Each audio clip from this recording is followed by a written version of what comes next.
तो चलिए देखते हैं आज का स्टैटिक जीके का पार्ट 14 और आते हैं क्वेश्चन नंबर फर्स्ट पे। देखिएगा क्वेश्चन नंबर फर्स्ट क्या बोल रहा है। सी यू की किसकी पुस्तक है? सी यू की एक पुस्तक का नाम है और आपसे पूछा जा रहा है कि ये जो बुक है इसके लेखक कौन है। तो आइए हम लोग देखते हैं।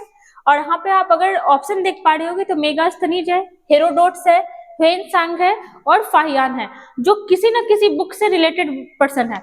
देखते हैं इनके बारे में। जैसे देखिएगा, अगर बात करें हम लोग प्राचीन भारत के बारे में, तो भारत में बहुत सारे लोग आते रहते थे। प्राचीन भारत का नहीं, आप मध्यकालीन भारत का लो, आधुनिक भारत का लो। प्राचीन काल में बहुत सारे लोग आते थे जो भारत में घूमने के लिए आते थे, भारत में शिक्षा ग्रहण करने के लिए आते थे। उसका कारण क्या था? क्योंकि भारत में भी, अपने बिहार में बहुत सारे शिक्षित केंद्र थे। जैसे नालंदा विश्वविद्यालय था, भागलपुर विश्वविद्यालय, विक्रमशिला विश्वविद्यालय, ये सारे अपने बिहार और अपने भारत में ही था। उदंतपुरी विश्वविद्यालय था, बहुत सारे विश्वविद्यालय था। तो बहुत सारे लोग आते थे घूमने के लिए। यहाँ पर आने के बाद शिक्षा भी ग्रहण करते थे, बहुत सारे बुक भी लिखते थे, और उससे क्या होता था कि आज के भारत के बारे में हम लोग पढ़ पाते हैं। जैसे देखिएगा, अगर बात करें तो एक क्वेश्चन है हमारा सी यू की का। तो सी यू की जो पुस्तक है, इसके लेखक कौन है? तो इसके पुस्तक है ह्वेनसांग। ठीक है, कौन है? इसके पुस्तक के लेखक है ह्वेनसांग। ठीक है, ये आदमी कहाँ का था? तो ये आदमी था चीन का। ठीक है, ये कहाँ का था? तो ये था आपका चीन का। ठीक है, भारत कब आया था? तो चीन से चला था 629 ईस्वी में। कब चला था? 629 ईस्वी में, और अपने भारत पहुंच गया था 630 ईस्वी में। ठीक है, कहाँ पहुंचा था? तो अपना भारत में। ठीक है, यहाँ कब तक रहा? तो यहाँ 15 सालों तक रहा, बहुत सारी जगह घुमा था। 15 वर्ष कहाँ रहा? तो 15 वर्ष रहा भारत में। इट मीन्स कि 645 ईस्वी में वापस कहाँ गया? तो अपने देश चाइना। भारत जब आया तो भारत के किस नगर में पहली बार आकर ये बसा था? तो पहली बार बसा था कपिशा में। कहाँ? कपिशा में। ये भारत आया और भारत आने के बाद नालंदा विश्वविद्यालय में अध्ययन किया। नालंदा विश्वविद्यालय में ये क्या किया? अध्ययन किया। और इस समय यहाँ के जो कुलपति थे, नालंदा विश्वविद्यालय के कुलपति इस समय कौन थे? तो थे आचार्य शीलभद्र। कौन थे? आचार्य शीलभद्र। वो कौन थे? नालंदा विश्वविद्यालय के आचार्य थे, कुलपति थे। ठीक है, शीलभद्र। चलिए और देखते हैं इसके बारे में। ह्वेनसांग जो था किसके टाइम में आया था? तो भारत में हिंदू शासक चल रहा था उत्तर भारत में, और किसके टाइम में? तो हर्षवर्धन के समय में। हर्षवर्धन के समय में कौन आया था? तो यह आया था आपका ह्वेनसांग। ये उत्तर भारत का शासक था। कहाँ का? उत्तर भारत का। जबकि इसी के समय में एक पुलकेशिन द्वितीय भी शासक था, पुलकेशिन द्वितीय। ठीक है, ये भी किसी के टाइम में था? तो ह्वेनसांग के टाइम में ही था। ठीक है, इसकी बुक का क्या नाम था? तो बुक का नाम था सी यू की। सी यू की। इन सब जो भी चाइनीज लेखक आया था, जो चाइनीज लोग घूमने जो आता था, बहुत सारा बुक लिखा था। इनमें से जो भारत का नाम इसकी बुक में क्या मिला है? तो इंतु मिला है। ठीक है, अगर कभी आपके एग्जाम में क्वेश्चन आता है कि इंतु क्या है, तो इंतु अपने देश को ही कहा जाता था। इट मीन्स भारत को ही कहा जाता था। किसके बुक्स में ये सब नाम मिला है? तो ये मिला है चाइनीज लेखक, जो चाइनीज लोग घूमने जाते थे उनके बुक में क्या हुआ है? तो ये सब नाम मिला है। अब देखो, अब ये तो हो गया आपका ह्वेनसांग के बारे में, जो भी हम लोग जान सकते थे।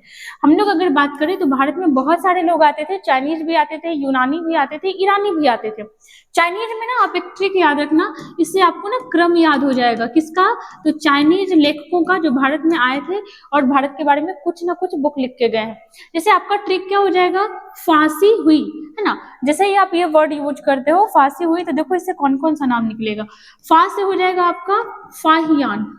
ठीक है, स से हो जाएगा आपका संयुगन, ह से हो जाएगा आपका ह्वेनसांग, और ई से हो जाएगा आपका इत्सिंग। मतलब ये सारे आपके चाइनीज लोग थे जो भारत कभी आए थे घूमने के लिए, और ये हुआ इनका क्रम कि पहले फाहियान आया, फिर संयुगन आया, ह्वेनसांग आया और इत्सिंग आया। बात करें फाहियान के बारे में, तो ये चंद्रगुप्त द्वितीय के समय आया था, चंद्रगुप्त द्वितीय। और इसके बुक का नाम क्या था? तो इसके बुक का नाम था फो क्यू की। फो क्यू की किसके बुक का नाम है? फाहियान के बुक का नाम है। ठीक है, यहाँ पे हमारा आंसर क्या हो जाएगा? Option number C, Hiuen Tsang. जैसे आप मेगास्थनीज देख पा रहे हो, ये कौन था? तो ये यूनानी राजदूत था, यूनानी राजदूत। साथ में यह एक लेखक भी था, और एक बहुत महत्वपूर्ण बुक का लेखक है ये। उस पुस्तक का नाम क्या है? इंडिका। इंडिका, जिससे मौर्य साम्राज्य के बारे में मैक्सिमम जानकारी मिलती है ना। नेक्स्ट आइएगा हेरोडोट्स।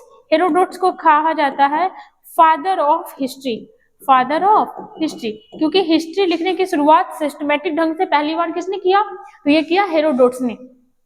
फाहियान के बारे में हम लोग देखें कि फो क्यू क्यू इसका बुक का नाम था, और ये किस समय में आया था, चंद्रगुप्त द्वितीय या फिर आप विक्रमादित्य भी कह सकते हो, है ना, इसी को विक्रमादित्य कहा जाता था।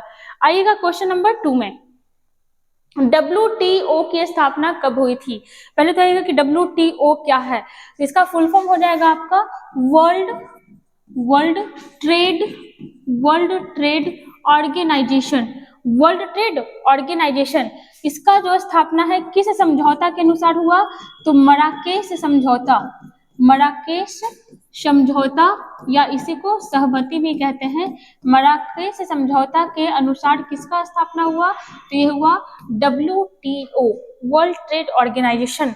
ठीक है, स्थापना कब हुआ था, तो 1 जनवरी 1995 को। किसके स्थान पर, तो गैट के स्थान पर, गैट के स्थान पर किसकी स्थापना हुई, तो WTO की स्थापना जो है गैट के स्थान पे हुआ। गैट क्या था, तो गैट था आपका general agreement of tariff and trade, जो है आपका गैट की जगह पे क्या आया, तो गैट की जगह पे आपका आया था WTO। ये जो आपका गैट है, गैट की स्थापना कब हुई थी, तो गैट की स्थापना हुई थी 1948 में, और इसी के जगह पर 1995 में किस चीज का स्थापना हुआ, तो ये हुआ आपका WTO का। किस चीज का, WTO का। अब देखो मुख्यालय क्या हो जाएगा, तो मुख्यालय हो जाएगा जेनेवा, है ना। और जो WTO है इसमें कितने सदस्य हैं, मतलब कितने देश इसके मेंबर बने हुए हैं, 164। और एक चीज याद रखिएगा कि WTO की पहली महिला अध्यक्ष कौन थी, पहली महिला अध्यक्ष तो हो जाएगी नागोजी ओंकाजा इबेला। ठीक है, कौन, नागोजी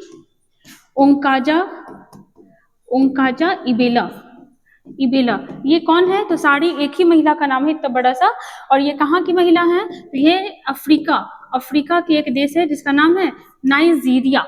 यहाँ की मेंबर तो कौन थी, तो यही नागोजी ओंकाजा इबेला यही की थी, और ये WTO की कभी अध्यक्ष रही थी। चलिए यहाँ पे आंसर हो जाएगा हमारा 1995, मराकेश समझौता गैट के स्थान पर 1995 1 जनवरी। चलिए आगे आते हैं क्वेश्चन नंबर 3 पर। देखिएगा इंपॉर्टेंट है, भ्रूणीय अवस्था मतलब इम्ब्रोई, भ्रूणीय अवस्था में RBC कहाँ बनती है।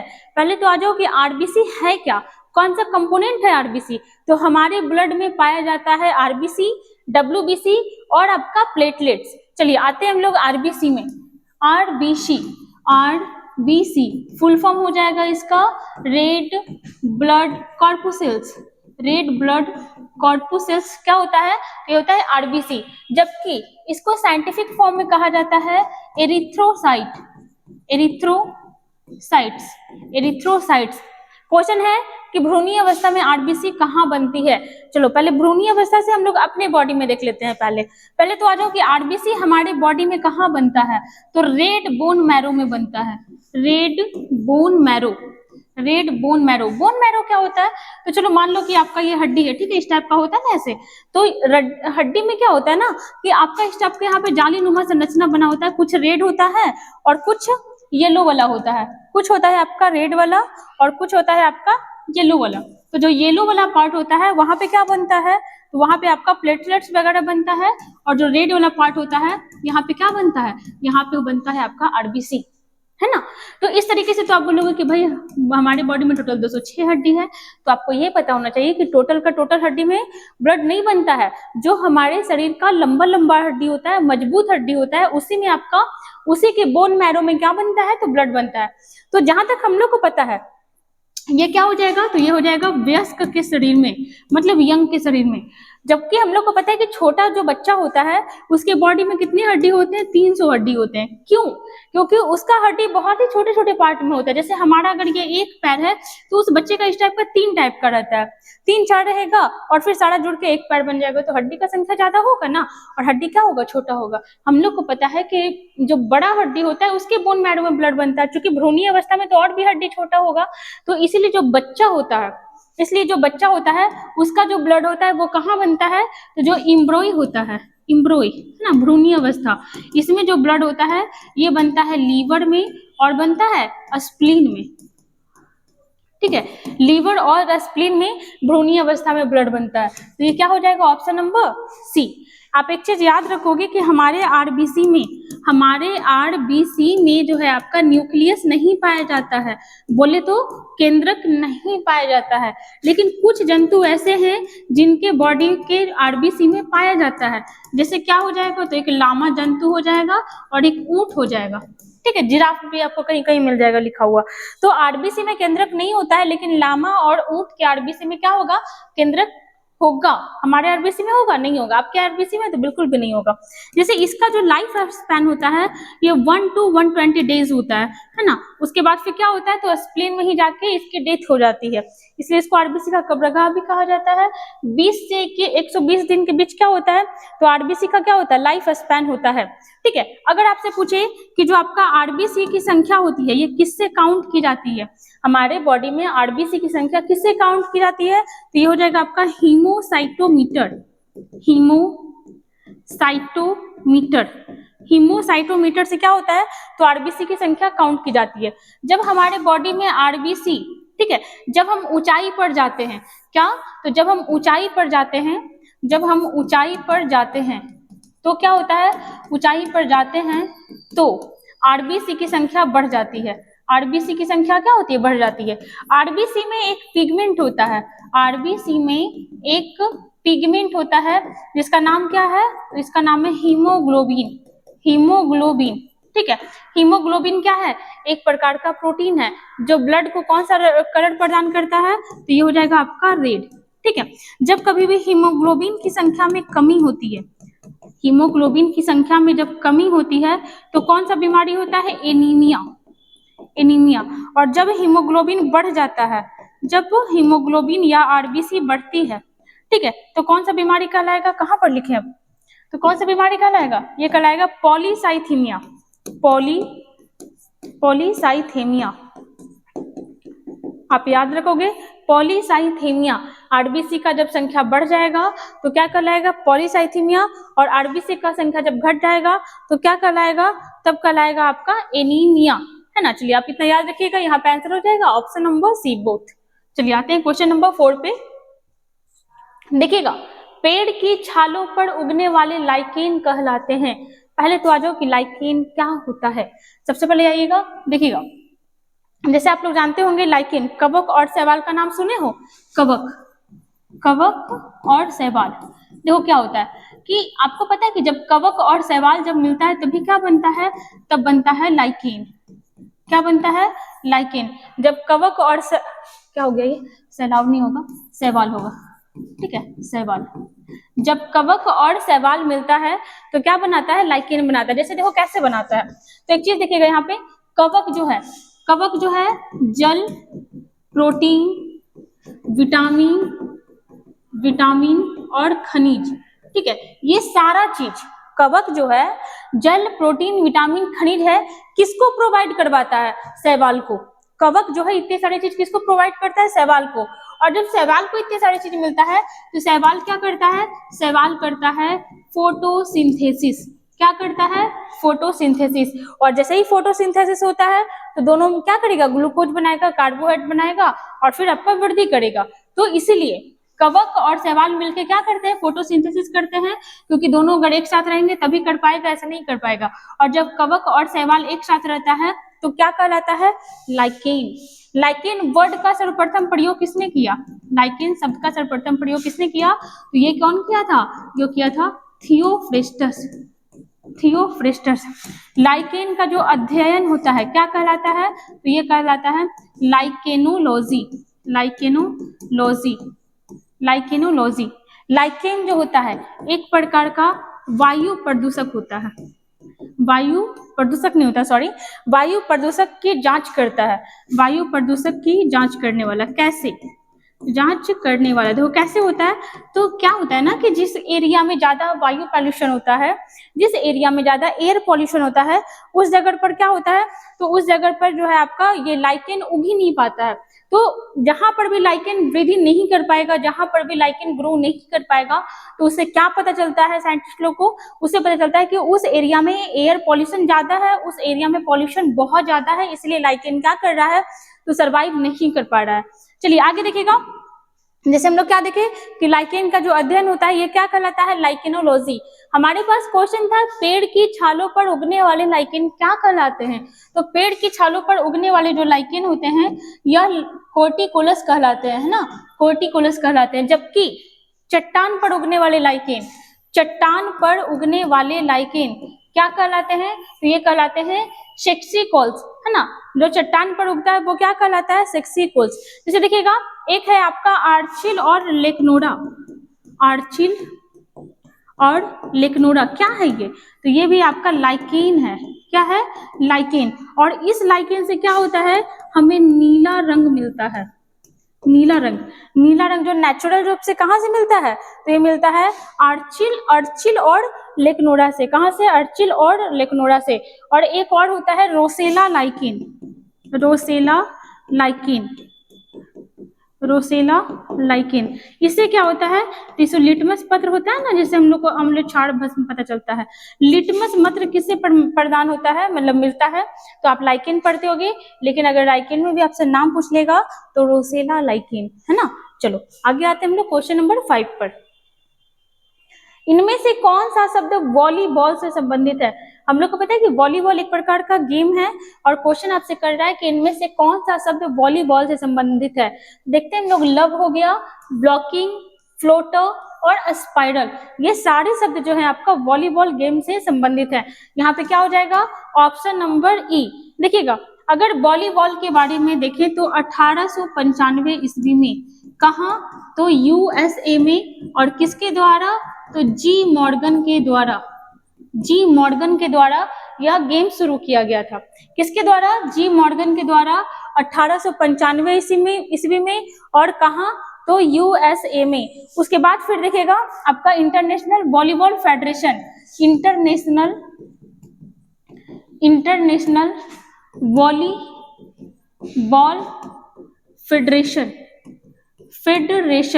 की स्थापना की गई, कब की गई, 1947 में, ठीक है। और कहाँ किया गया, तो ये किया गया था आपका पेरिस में। लेकिन 1984 में इसका जो मुख्यालय है वो कहाँ किया गया वापस, वो किया गया ल्यूशाने में। कहाँ, ल्यूशाने में। और ये सारे वर्ड जो है आपके वॉलीबॉल से संबंधित है।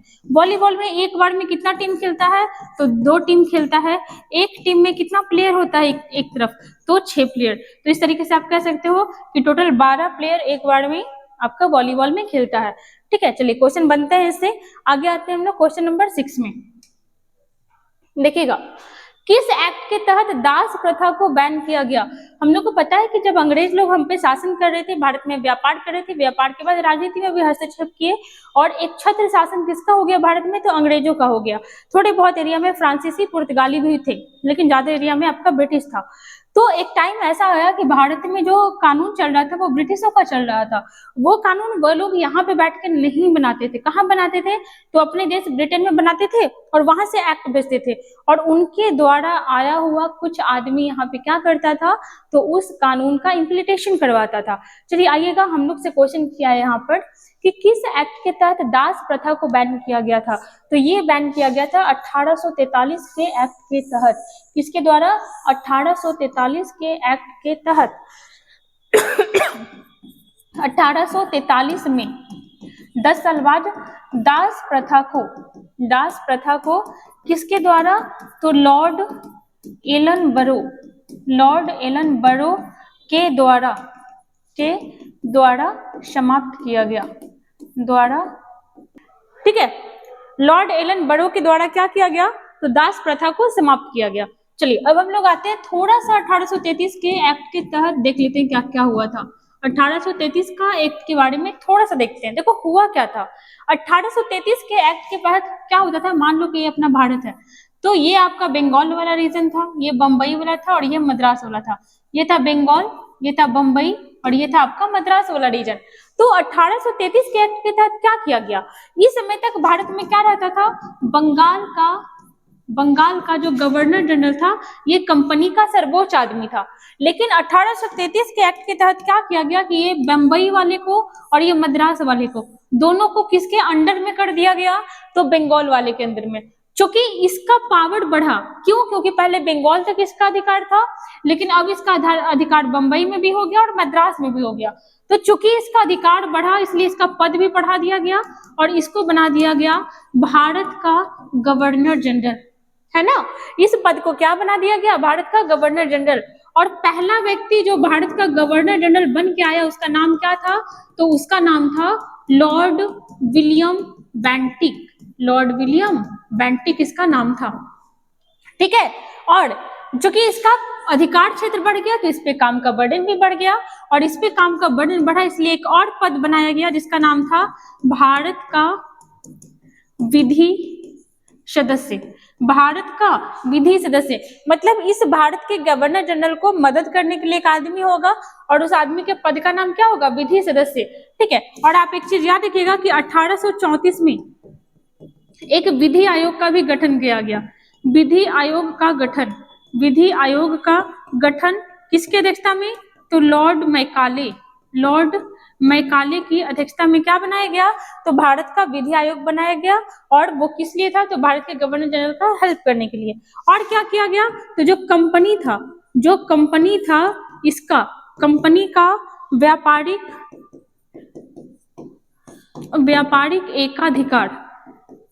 व्यापारिक एकाधिकार को पूर्णतः बंद कर दिया गया, पूर्णतः खत्म कर दिया गया, है ना।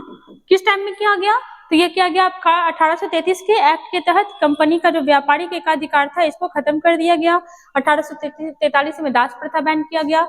34 में विधि आयोग का गठन किया गया। बंगाल का गवर्नर जनरल को भारत का गवर्नर जनरल बनाया गया, किसके द्वारा, तो 1831 के एक्ट के द्वारा। चलिए आते हैं क्वेश्चन नंबर 7 पे। देखिएगा टोनोमीटर का प्रयोग होता है। टोनोमीटर किस बीमारी के लिए या फिर किस ऑर्गन से संबंधित है, किस ऑर्गन के बीमारी से संबंधित है, तो ये हो जाएगा, देखिएगा यहाँ पे ऑप्शन थोड़ा गड़बड़ किया है, चलिए आइएगा, ये हो जाएगा आंख, ठीक है। आंख में एक बीमारी होता है जिसका नाम होता है ग्लूकोमा रोग के उपचार में या टेस्ट में किसका प्रयोग होता है, तो ये होता है आपका टोनोमीटर का, है ना। जैसे आंख के बारे में बात करें तो आंख जो है, हमारा जो आंख है ये न्यूनतम कितना दूरी तक स्पष्ट देख सकता है, न्यूनतम दूरी तो हो जाएगा आपका 25 सेंटीमीटर। और अगर आपसे पूछता है कि हमारा आंख अधिकतम कितनी दूरी तक देख सकता है, तो ये क्या हो जाएगा, अनंत तक। क्या हो जाएगा, अनंत तक। जैसे आंख के बारे में तो बहुत सारा प्रॉब्लम होता है आंख में, लेकिन ये क्वेश्चन हमेशा आता है एक आपका निकट दृष्टि दोष से और एक होता है आपका दूर दृष्टि दोष से। क्वेश्चन बनते हैं कि आंख में निकट दृष्टि दोष और दूर दृष्टि दोष से क्या क्या होता है। तो सबसे पहले तो आइएगा कि आंख का जो निकट दृष्टि दोष होता है, ठीक है, पूरा नाम क्या होता है, निकट दृष्टि दोष, और इसका क्या होता है, दूर दृष्टि दोष। ये आंख में प्रॉब्लम होते हैं, है ना। चलो निकट दृष्टि दोष में क्या होता है कि निकट की वस्तु हमें साफ दिखाई देती है लेकिन दूर की वस्तु हमें बिल्कुल भी साफ दिखाई नहीं देती। दूर दृष्टि दोष में क्या होगा कि दूर की वस्तु हमें साफ दिखाई देगी लेकिन निकट की वस्तु हमें क्लियर दिखाई नहीं देगी, है ना। चलो आ जाओ। और निकट दृष्टि दोष को और भी क्या कहा जाता है, तो मायोपिया कहा जाता है, ठीक है। और दूर दृष्टि दोष को क्या कहा जाता है, तो इसे कहा जाता है हाइपरमेट्रोपिया। निकट दृष्टि दोष जो है किस लेंस से ठीक हो जाता है, तो ये हो जाएगा आपका अवतल लेंस से। और जो आपका दूर दृष्टि दोष होता है ये आपका ठीक होता है किससे, तो ये होता है आपका उत्तल लेंस से। इसी से ठीक होता है ना, उत्तल लेंस से। जैसे देखिएगा इसमें क्या होता है, तो जो लेंस की गोलाई बढ़ जाती है, ठीक है। साथ ही क्या होता है, तो लेंस की क्षमता भी बढ़ जाती है। लेंस की क्षमता क्या होती है, तो बढ़ जाती है। और साथ ही क्या होता है, तो जो लेंस का फोकस दूरी होता है, लेंस का फोकस दूरी ये क्या हो जाता है, तो घट जाता है। क्या होता है, घट जाता है। जैसा कि हम लोग क्या देखें कि जब निकट दृष्टिदोष आंख में हुआ रहता है तो जो आंख का लेंस होता है, लेंस की गोलाई क्या होगी, बढ़ जाएगी, लेंस की क्षमता क्या होगी, वो भी बढ़ जाएगी, और लेंस की फोकस दूरी क्या होगा, तो ये क्या हो जाएगा, घट जाएगा। और जहां तक हम लोग देखते आ रहे हैं कि निकट का जस्ट अपोजिट क्या होता है, तो दूर दृष्टिदोष में सेम चीज हो जाएगा। यहाँ पर भी क्या हो जाएगा, यहाँ पे लेंस की गोलाई बढ़ रही है, यहाँ पर क्या होगा, तो लेंस का जो गोलाई है, लेंस का गोलाई क्या होगा, तो ये हो जाएगा आपका घट जाएगा। ठीक है, यहाँ क्या हो रहा है, लेंस की क्षमता बढ़ जा रही है, यहाँ क्या होगा, तो लेंस का क्षमता घट जा रहा है। ठीक है, और सेम चीज लेंस की फोकस दूरी घट जाती है, तो यहाँ क्या हो जाएगा, लेंस की फोकस दूरी क्या होगी, तो बढ़ जाएगी। ये प्रॉब्लम सारा कहाँ होता है, तो निकट दृष्टिदोष में और दूर दृष्टिदोष में। बाकी हम लोग जो भी देख लिए किसके उपचार में कौन सा लेंस का प्रयोग होता है। आते हैं क्वेश्चन नंबर 8 पर। देखिएगा, अंतरिक्ष में भेजे जाने वाले प्रथम जीवित जीव कौन है। जीवित जीव, अंतरिक्ष में भेजा जाने वाला प्रथम जीवित जीव कौन है, मतलब कौन वहां पे जीवित भेजा गया था, तो ये भेजा गया था कुत्ता। मेनली कुत्ता का फीमेल वर्जन था, यहाँ पे बोल सकते हो आपकी बिच, है ना, बिच। चलिए, क्या नाम था इसका, तो इसका नाम था लाइका। कब भेजा गया, 1957 में। कब भेजा गया, 1957 में। किस यान के द्वारा भेजा गया, तो स्पुतनिक 2 के द्वारा। अब ये तो हो गया आपका जंतु में। अगर आपसे पूछता है मनुष्य का, कि मनुष्य जो है पहली बार कब और किससे भेजा गया, तो देखिएगा, अगर देखते हैं मनुष्य तो ये भेजा गया था, जिस यान से भेजा गया था उसका नाम था वोस्तोक 1। ठीक है, वोस्तोक 1 कब भेजा गया, 1961 में। किसके द्वारा भेजा गया, तो इस समय क्या था, सोवियत संघ। आदमी का क्या नाम था, तो यूरी गागरिन के द्वारा 1961 में सोवियत संघ के द्वारा यूरी गागरिन को कहाँ भेजा गया, तो ये भेजा गया था अंतरिक्ष में, है ना। जबकि अगर आपसे पूछता है महिला के बारे में, अगर आपसे सवाल करता है महिला के बारे में, तो महिला कौन थी जो पहली बार अंतरिक्ष में गई, वेलेंटीना तेरेस्कोवा। कब गई थी, तो 1966 में, है ना। ये कब गया, 1961 में, और महिला कब गई थी, 1960, ठीक है, इसको 63 नहीं 63 कर लीजिएगा, 1963 में, है ना। ये गया था वोस्तोक 1 से, और ये किससे गई थी, तो ये गई थी वोस्तोक 6 से, वोस्तोक 6। और कहां से गई थी, तो ये भी थी सोवियत संघ से। कहां से थी ये, तो ये भी कहां से थी, ये भी थी आपकी सोवियत संघ से। यहाँ पे हमारा आंसर क्या हो गया, तो यहाँ पे आंसर हो गया ऑप्शन नंबर सी। चलिए आगे आते हैं क्वेश्चन नंबर 9 पर। देखिएगा, पाश्चुरीकरण की विधि किसने खोजी। पाश्चुरीकरण, देखिएगा यहाँ पे अगर आपसे बात करता है रेबीज का टीका हो जाए या फिर पाश्चुरीकरण हो जाए, पाश्चुरीकरण, है ना, ये दोनों का जो खोज है कौन किया, तो ये किया था आपका लुई पाश्चर। किसके द्वारा, लुई पाश्चर के द्वारा। अब देखिएगा, ये जो आपका पाश्चराइजेशन होता है, ये आपका मेनली 2 तरीके से होता है। कितने तरीके से, तो ये होता है आपका 2 तरीके से। ठीक है, कौन कौन सा होता है, तो एक होता है आपका LTH और एक होता है आपका HTST मेथड है ये। चलिए, LTH का फुल फॉर्म क्या हो जाएगा, तो देखिएगा, लो टेम्परेचर होल्डिंग मेथड, ये LTH का फुल फॉर्म हो गया। बात करें HTST तो हो जाएगा high temperature short time method. इसे क्या होता है, पाश्चराइजेशन से क्या होता है कि दूध जो होता है आपका एकदम प्योर हो जाता है, शुद्ध हो जाता है। चलिए, इसमें क्या होता है, तो इसमें जो होता है आपका 62.8 डिग्री सेल्सियस पे दूध को 30 मिनट तक गर्म किया जाता है और फिर तुरंत ठंडा कर दिया जाता है। जबकि HTST में क्या होता है कि 71.2 डिग्री सेल्सियस में दूध को 15 सेकेंड तक खौलाया जाता है और तुरंत में क्या होता है, तो ठंडा कर दिया जाता है। कितना डिग्री टेम्परेचर में, तो ये हो जाएगा आपका 71.2, मतलब लगभग 71 के लगभग में ही रहता है, 71-72 में। इतने डिग्री सेल्सियस पे दूध को खौलाएंगे और फिर तुरंत में क्या कर देंगे, ठंडा कर देंगे। इससे दूध क्या होता है, पास्चुराइज्ड हो जाता है ना, दूध प्योर हो जाता है। आंसर क्या हो जाएगा, ऑप्शन नंबर ए। चलिए आते हैं क्वेश्चन नंबर लास्ट एंड 10 को। भारत का पहला परमाणु संयंत्र कौन सा है, तो भारत का पहला परमाणु संयंत्र है तारापुर।